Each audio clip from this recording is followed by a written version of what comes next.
So Jane and I are at IKEA today, and we wanted to show you a couple things that you could do with stuff from IKEA for your succulents. So here is the first thing.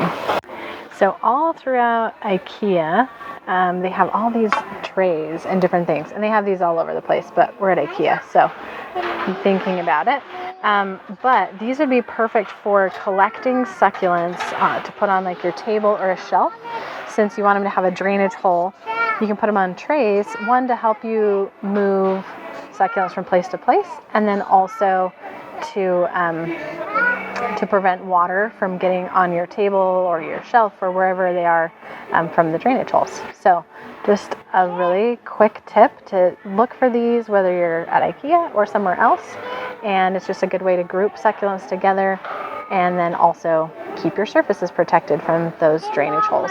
Another way you can do that too is just putting like a coaster or something under each of them. Like these glass ones are great. You can also do cork or plastic, so same idea. So you never know where you might find inspiration for your succulents. IKEA is actually a great place for that. But I hope you have a fantastic week.